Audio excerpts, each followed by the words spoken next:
I'm a park ranger. I patrol the national forests of Kentucky. Today, I was called onto the scene. A valley deep outside public trails, barely touched. Helicopter thought they saw an unmarked camp, so they sent me out on the ground. The scene was a bloodbath, streaks of it all over the ground. The bears started swarming soon after. This was recent. Looking around, I eventually found a notebook. Blood spatter all over, but still legible. I read the last entry as I walked around the camp.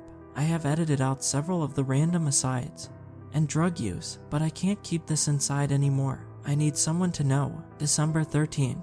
I was in between houses. I guess that's a good way to put it. The job market had dried up in my little town, and when you're 3 months late on rent, you can understand why the landlord decides to show you the door. I never thought backpacking would be the answer, and I suppose it really isn't in the dead of winter, but here I was. All of my remaining possessions were on my back, and the national forest seemed as good a place as any to try and settle down.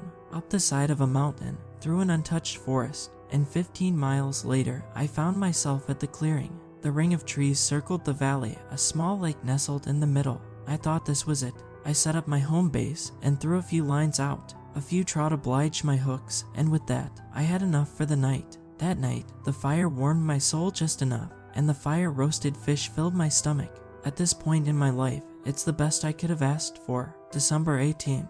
Then I saw the shadow. I first saw him a few days in, breaking through the edge of the forest. Beyond the lake, the dark figure just stood. I waved, expecting it to be another camper in a situation like mine, but it never moved. The corners of my vision had been failing me for many years, so I suspected it was a trick of the light. Whenever I wandered over there, it was gone. I'm in my 50s, so I didn't think much of it. Maybe my body was taking much longer to adjust to the mountain air. December 20th. He showed up in my camp. I was starting my fire for the day, and as the ember grew to a blaze, I saw him sitting across from me. I thought he might be trying to say hello, but the complete and utter stillness this thing had was unnerving. I yelled at him to get out of here, and he was gone. Whether I was insane in the mountain air or something more sinister was afoot, I was never a strong believer in the supernatural, after all. The next day, I made my trek around the lake and through the woods, following the shadow man. No sign of him. I walked into the brush, cracking my way through a dense mesh of briar, or something close to it. I pushed through until I reached another, higher clearing. Something felt wrong, though. The trees stopped growing, almost in a perfect circle, and in the center, a door. It wasn't a house door, closer to the wrought iron sides of a tank, shrouded in a deep layer of concrete, but poking out among the dead foliage surrounding it. I felt something, a twinge. My breathing had become long and wet. I chalked it up to the hike. I probably hit some allergen on the way up. A breeze washed through the valley, and I looked up at the door as it swung open, the shade sitting atop. That was it. I had to. I was into this, and I was going to see it through till the end. I shouldn't have gone down that hall. I don't know if it would have helped. December 21st.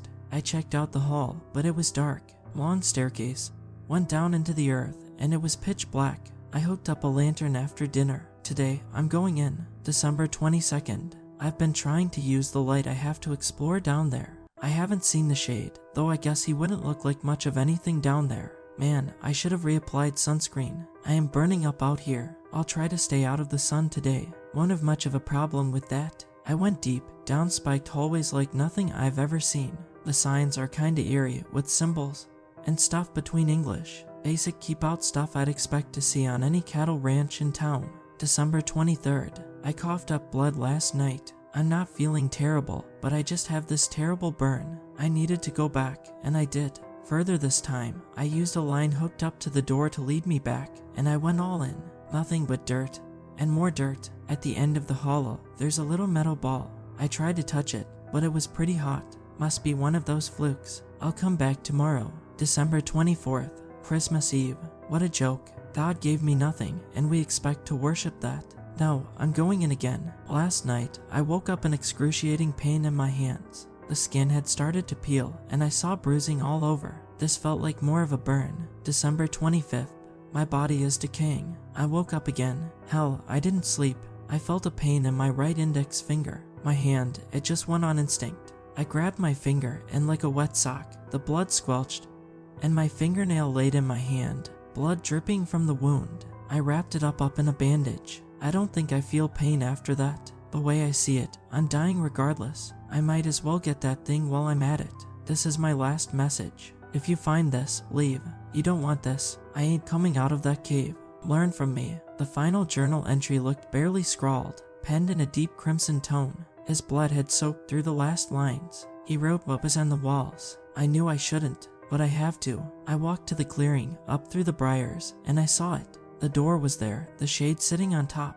It was real. Part of me thought the old man had gone crazy, but I saw that thing as clear as day, or as clear as a shadow can be. I walked into the room, down the hallway, and saw it. A pool of blood. No, it was a man. Bones stuck out, muscles fused, and the undulating mass that used to be the man laid there, barely even human anymore. I turned my flashlight around, glanced at the page. The light had highlighted the pen ink under the blood. I read it, matching the text to the spattered English on the walls. This place is a message. Pay attention to it. Sending this message was important to us. We considered ourselves to be a powerful culture. This place is not a place of horror. No highly esteemed deed is commemorated here. Nothing valued in here. What is here is dangerous and repulsive.